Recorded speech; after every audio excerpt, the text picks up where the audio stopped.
everybody, welcome back. So in this session, we are going to be working with our hamstrings. Remember, you can roll your hamstrings in conjunction with your calves, with your glutes. You don't have to roll them in isolation. We're just going to do that for the purposes of this video today. Now, a couple of things that you'll notice. I'm setting up on a bench. When we roll our hamstrings, we really want to be in a position that our knee can be bent so our hamstring isn't hyper lengthened, right? Isn't stretched out. So if I were sitting on the floor, I would have to really stretch out my hamstring. That's going to cause some agitation down the sciatic nerve, and it's just not the best way to roll our hamstring. So you want to use a chair, a bench of sorts. A coffee table would work great as well. You want it to be fairly firm. This has a little bitty padded coating, but it's super thin. You don't want to try to roll on a couch. Your balls are just going to sink down into the couch. Now, rolling equipment for our hamstrings, I prefer the balls because it would be very difficult to be up on the bench trying to manage a foam roller. So I'm going to use sometimes 2 balls in a bag. That's going to be a little bit less intense. I also like to often grab just one single bigger ball. That's going to be a little moderate intensity. And if I wanted more intensity, I could take one of the smaller balls out of the bag and use it singularly as well. So that's what we're using today, is the massage balls.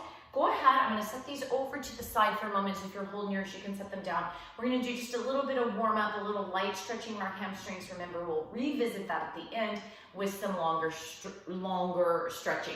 So I just want you to kind of start by kicking your heels up to your glutes. It's just going to bring a little bit of movement through the hamstring muscles for a little bit of warming up.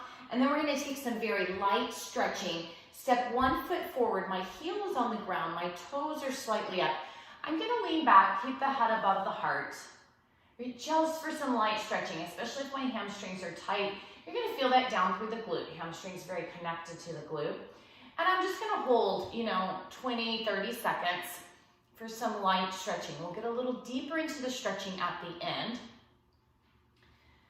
Nice. One more breath here, and we'll just switch that out.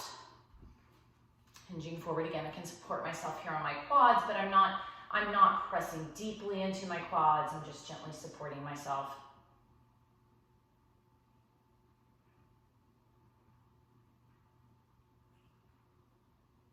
And holding for a few breaths, nice long even breaths.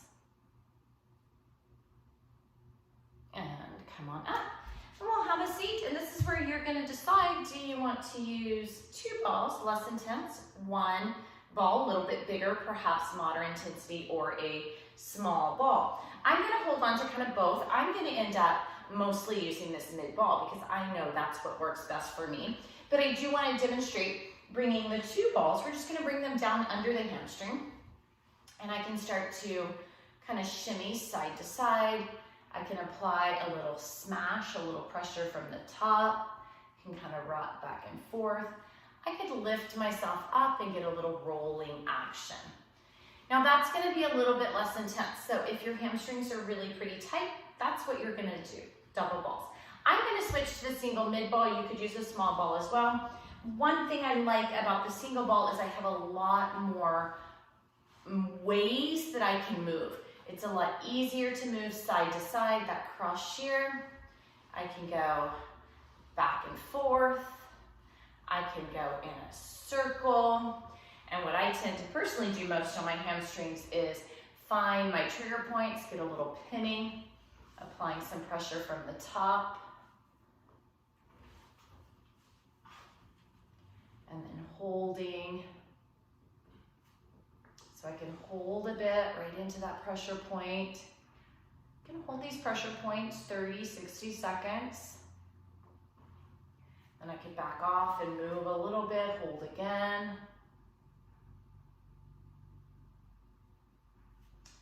Lift myself up, a little lighter rolling, all different directions.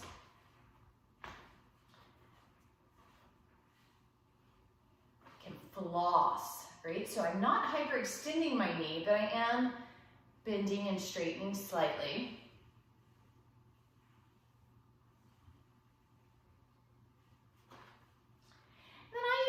spend about 5 minutes per hamstring, give or take. That just is what works for me. Remember, you're gonna find what works best for you. So just like any other area of our body, 5, 10 minutes, maybe 15, but then we want to back off. We want to give the body time to just recover and let the body kind of internally work things out. And so we're just loosening up the fibers. That pinning and holding of a trigger point activates that deep knot, that trigger point to release.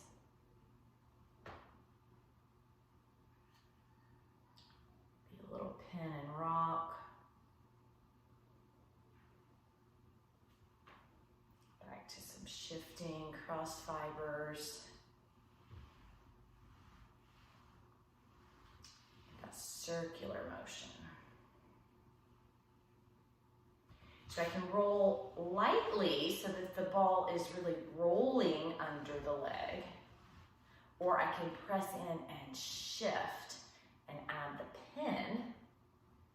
That really makes it more of a shifting motion. And I oftentimes incorporate rolling my hamstrings and my glutes and my calves all at the same time.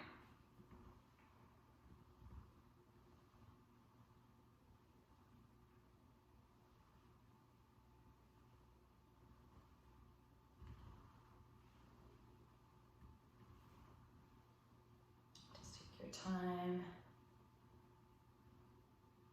Looking at those little tighter areas. And then just like anywhere else in our body, right? If it's too intense, move a little above, a little below, a little to the side. Any tingling, hitting of a nerve, right? Just move off the nerve. Listen to your body always.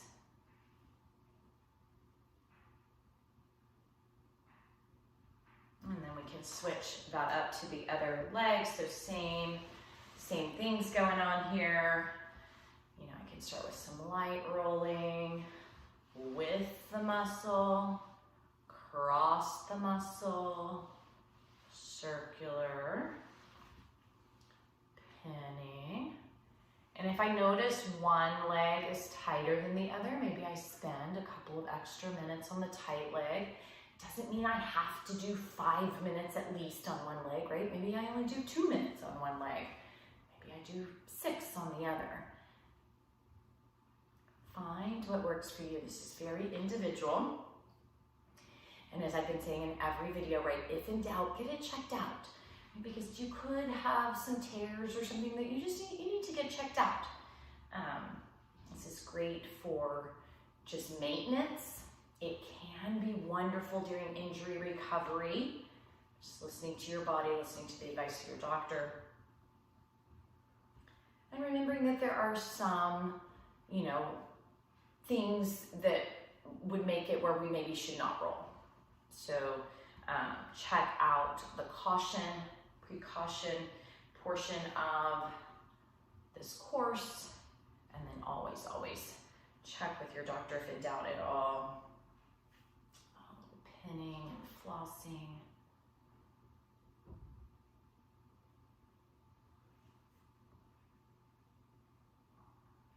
Did you see it? Got a little bit of kind of a squeeze of my eyes there, a little bit of a tender spot. So I just kind of move to the side of it.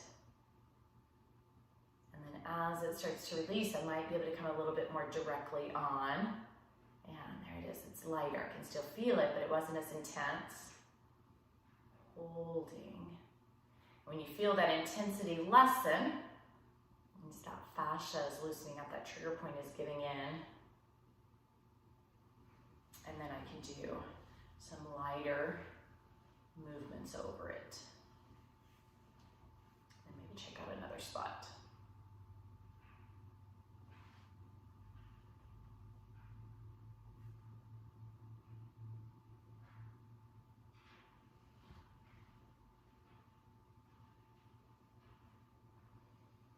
And breathing. And make sure we're breathing. You just want to make sure you're hydrating.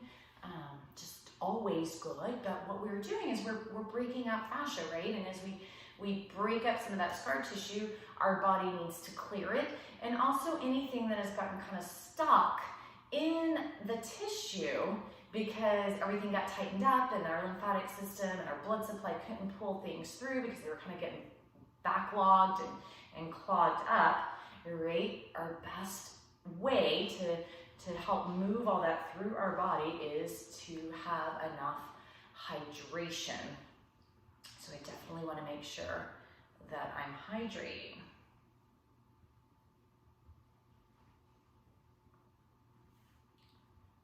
Nice.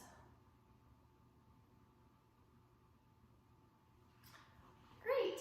So then once you feel like you've gotten a pretty decent roll on each side, we can come back to some stretching, and this time we can take those stretches a little bit deeper.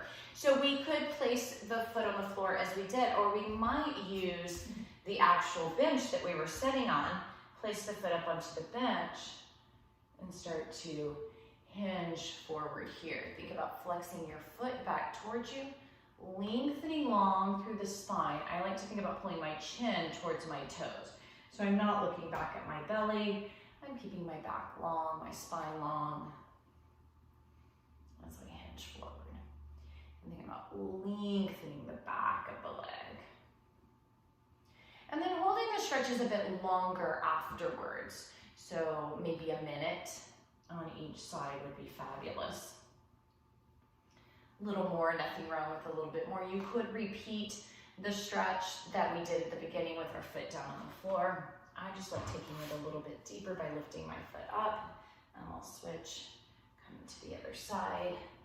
Once again, gently pulling forward. And there are other ways to stretch your hamstrings also. And we're not trying to push beyond kind of that comfortable place. So I'm finding the stretch, I'm like, oh, I feel it, pause. I don't want to go as far as I can. I just want to come to the beginning and hold, because that long, steady hold also helps lengthen through the fascia.